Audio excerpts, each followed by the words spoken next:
السلام علیکم my dear YouTuber احباب، کیسے ہیں آپ سب؟ تو امید کرتی ہوں خوش ہیں، آباد ہیں اور دعاؤں میں یاد کرتے ہیں اور ڈھیر سارا پیار دیتے ہیں۔ تو چلیے پڑھ لیتے ہیں عشق میں بسمل ایپیسوڈ 138 پارٹ 1۔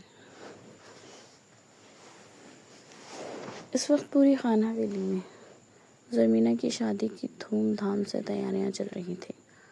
ہر طرف ہنگامہ اور چہل پہل تھی، لیکن اس رونق کے پیچھے ایک بہت بڑا اور بھیانک جھوٹ چھپا ہوا تھا۔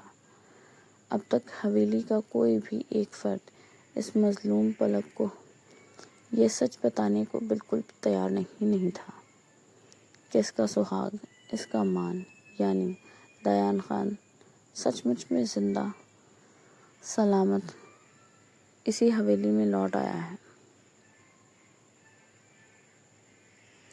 ثریا خان نے اپنی اس پرانی اور کٹھور ضد کے تحت پلک کو پھر سے جان بوجھ کر کچن کے ڈھیروں کاموں میں بری طرح مصروف کر دیا تھا، تاکہ اس کا دھیان بٹا رہے اور وہ کمرے سے باہر کی دنیا سے کٹی رہے۔ کچن کے ان کاموں کی سب سے بڑی وجہ یہ تھی کہ اب زرمینہ خان کی شادی سر پر تھی۔ چونکہ شادی کی مزید آگے بڑھانا یا پوسٹ پون کرنا اب خان حویلی والے کسی صورت افورڈ نہیں کر سکتے تھے۔ بار بار رشتہ داروں کو گھر بلانا اور پھر کسی نہ کسی ہنگامے کی وجہ سے شادی کو کینسل کر دینا اب ان کے لیے پورے خاندان اور برادری میں بالکل ناممکن ہو چکا تھا۔ عزت کا سوال تھا، اور ویسے اب تو ان کا کھویا ہوا جوان بیٹا معجزاتی طور پر واپس مل چکا تھا، اس لیے اس شادی کی خوشی میں رکاوٹ ڈالنے کی اب کوئی دوسری وجہ باقی نہیں تھی۔ سب کچھ طے شدہ شیڈول کے مطابق ہو رہا تھا۔ دوسری طرف اسی حویلی کے ایک بند کمرے میں ایک الگ ہی کھیل چل رہا تھا۔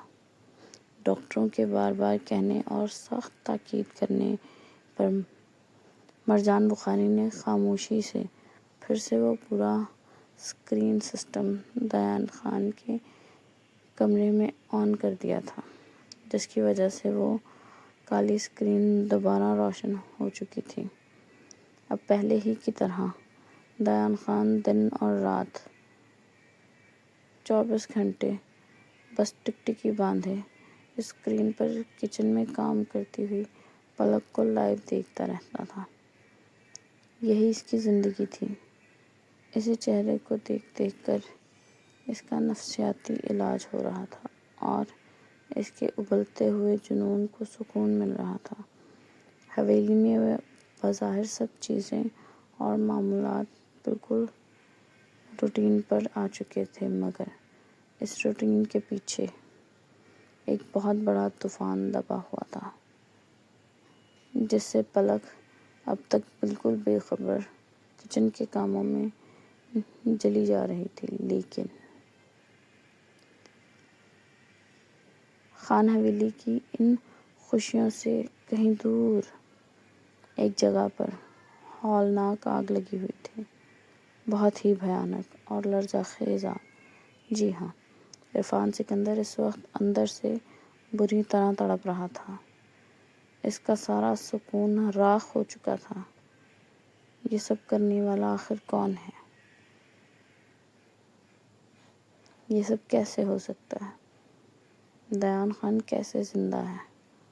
اور وہ کون سا مائی کا لال ہے جس نے دیان خان کو اتنی بدترین حالت میں اب تک زندہ رکھا، نہ اسے مرنے دیا اور نہ ہی جینے دیا؟ آخر کون ہے وہ چھپا ہوا مہرا؟ عرفان سکندر غصے اور جھنجھلاہٹ کے مارے بار بار اپنی جگہ سے اٹھ کر کمرے میں ٹہلنے لگتا۔ اس کا رہا سہا صبر اب بالکل جواب دے رہا تھا کتنی کٹھن مشکل سے وہ تمام حالات کو اپنے خونی کنٹرول میں کر پایا تھا، لیکن کس نے اس کے پردے کے پیچھے رہ کر اس کی بنائی بساط کو ایک ہی جھٹکے میں الٹ کر رکھ دیا تھا۔ عرفان سکندر کو چاروں طرف ہاتھ پاؤں مارنے کے باوجود بھی کوئی کلو، کوئی ایک چھوٹا سا ثبوت نہیں مل رہا تھا۔ اسے اس پل ایسا لگ رہا تھا کہ وہ اسی لاعلمی کے عذاب سے پاگل ہو جائے گا۔ تبھی اس کے کمرے کے بند دروازے پر زوردار دستک ہوئی۔ "آ جاؤ۔" عرفان سکندر کی بھاری غراہٹ آمیز آواز فضا میں گونجی۔ دروازہ کھلا اور نورین خان خوف کے مارے بری طرح کانپتے ہوئے رضوان بخاری کے ساتھ کمرے کے اندر داخل ہوئی۔ نورین خان کو اپنے سامنے دیکھتے ہی عرفان سکندر کی آنکھوں میں وحشت کا خون اتر آیا۔ وہ ایک تھکے درندے کی طرح تیزی سے آگے بڑھا اور اس نے ایک ہی ساتھ نورین خان اور رضوان بخاری کے گلے اپنے مضبوط ہاتھوں میں دبوچ لیے۔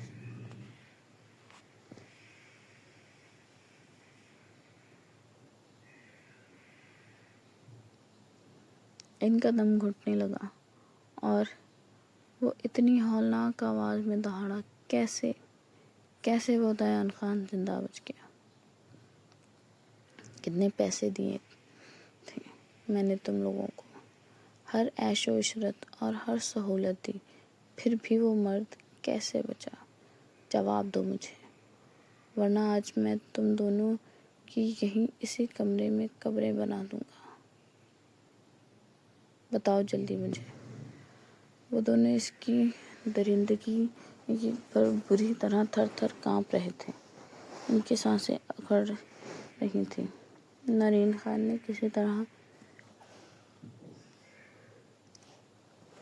ہمت اکٹھی کر کے لرزتے لہجے میں بولی، "سکندر صاحب، آپ کے کہنے پر ہم نے تو اسے اس گہری ندی میں بہا دیا تھا۔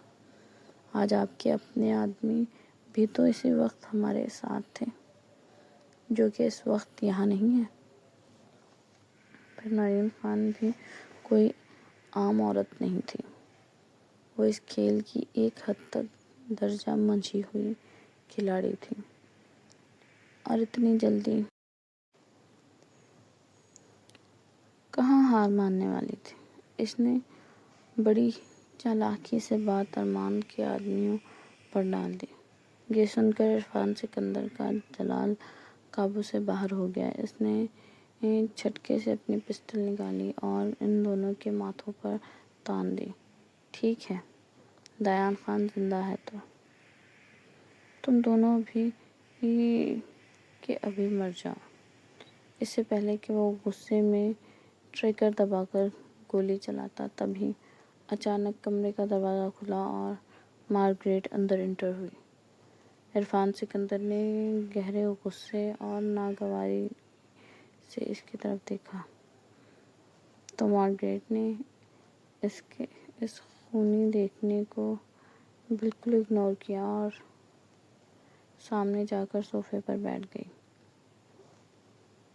مارگریٹ نے نہایت بے نیازی سے سامنے ہی ٹانگ پر ٹانگ رکھ کر بیٹھ گئی اور سرد لہجے میں بولی، "انہیں چھوڑ دو سکندر، یہی دو مہرے تو ہیں جو ہمارے سب ناجائز اور کالے کام سنبھال پاتے ہیں۔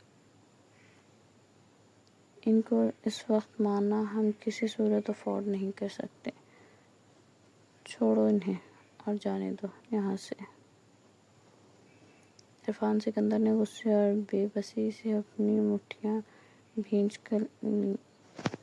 اس کا پورا وجود لرز رہا تھا اور اس نے پسٹل کا رخ نیچے کر کے زمین پر ایک ساتھ کئی فائرز کر دیے۔ گولیوں کی تھر تھراہٹ سے پورا کمرہ گونج اٹھا۔ "دفعہ ہو جاؤ یہاں سے، اس سے پہلے کہ میں خود اپنے ہاتھوں سے تم لوگوں کی جان لے لوں، اور جا کر ڈھونڈو اس گمنام شخص کو جس نے دیان خان کو بچایا ہے۔ اگر وہ خبیث مجھے نہیں ملا تو تم دونوں گئے کام سے، تمہاری موت پکی ہے۔ اور وہ صوفے پر بیٹھی مارگریٹ کی طرف ایک تھکا اشارہ کرتا ہوا ان دونوں سے تڑپ کر بولا، تب مجھے یہ مارگریٹ بھی نہیں تم دونوں کو میرے غصے سے روک پائے گی۔ یاد رکھنا، عرفان سکندر کی اس آخری ہولناک دھمکی پر نورین خان اور رضوان بخاری الٹے قدموں اپنی جان بچا کر وہاں سے بھاگ کھڑے ہوئے۔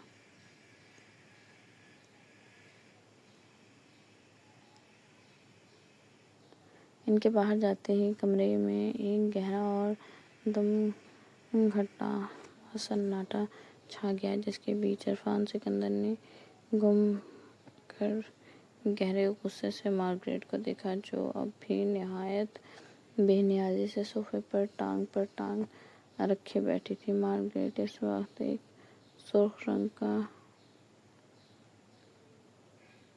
چست ریڈ سلیو لیس شرٹ کے ساتھ گھٹنوں سے تھوڑی اوپر تک آنے والے مختصر سکرٹ پہنے ہوئے تھی۔ اس کے اس انداز سے ٹانگیں پر ٹانگ رکھنے کی وجہ سے اس کی امیتی جیسی گوری اور چمکتی ہوئی وائٹ تھائی کافی حد تک نمایاں ہو رہی تھی، مگر عرفان سکندر کے سر پر اس وقت جنون سوار تھا۔ اس نے اس کے وجود کو دیکھ کر ایک بار پھر سے شدید ناگواری اور حقارت سے اپنا منہ دوسری طرف پھیر لیا۔ عرفان سکندر کا یہ بے رخی اور نفرت سے منہ پھیرنا وہاں بیٹھی مارگریٹ کو اندر تک جھلسا گیا۔ اس کی عورت والی انا بری طرح زخمی ہو گئی، لیکن وہ اس تپتے ہوئے ماحول میں اپنے غصے پر بڑی مشکل سے قابو پا کر کٹیلے لہجے میں بولی، اب آگے کیا کرنا ہے سکندر؟ کیونکہ اب پانی سر سے اوپر گزر رہا ہے اور ہمیں ہر حال میں یہاں سے نکلنا ہوگا۔ ہمارے سارے معاملات بہت زیادہ خراب ہو رہے ہیں۔ سکندر، بات کو سمجھو۔ ہمارے اوپر کے لوگوں اب ہماری ان ذاتی دشمنیوں اور حرکتوں کی وجہ سے بری طرح تنگ آ چکے ہیں، اور وہ کوئی بھی نیا کام آگے بڑھا نہیں رہے ہیں۔ تم جب یہاں سے پاک و ہند ہو کر نکلو گے تو بھی ہم سب بھی یہاں سے بحفاظت نکل پائیں گے۔ مارگریٹ کا یہ سمجھانا جیسے جلتی پر تیل کا کام کر گیا۔ عرفان سکندر غصے اور وحشت سے دیوانہ وار آگے بڑھا اور اچھل کر صوفے پر اپنا ایک گھٹنا رکھ کر مارگریٹ کے اوپر جھکا اور اس کے نازک چہرے پر اپنے مضبوط ہاتھ کا شکنجہ کستے ہوئے اس کا جبڑا بری طرح دبوچ لیا۔ اس کی گرفت اتنی سخت تھی کہ مارگریٹ کی سانسیں رکنے لگیں۔ وہ اس کے بالکل فیس کے پاس، اس کے چہرے کے قریب اپنے تپتے ہوئے پتال جیسے لہجے میں غرا کر بولا، جب تک مجھے وہ لڑکی نہیں ملے گی میں اس جگہ سے، یہاں سے ایک قدم بھی آگے نہیں جاؤں گا۔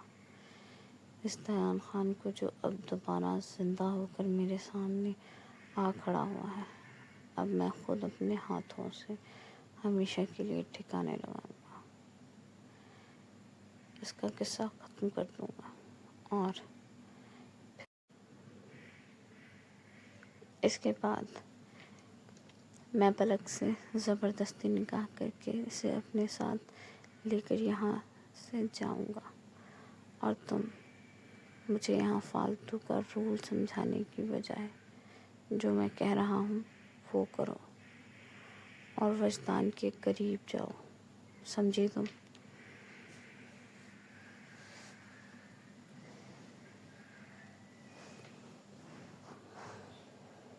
عرفان سکندر کی اس وحشیانہ غراہٹ اور پلک کو حاصل کرنے کی جنون نے مارگریٹ کو اندر تک ہلا کر رکھ دیا ہے.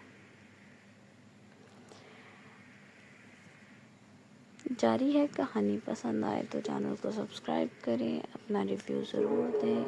شکریہ. اللہ حافظ.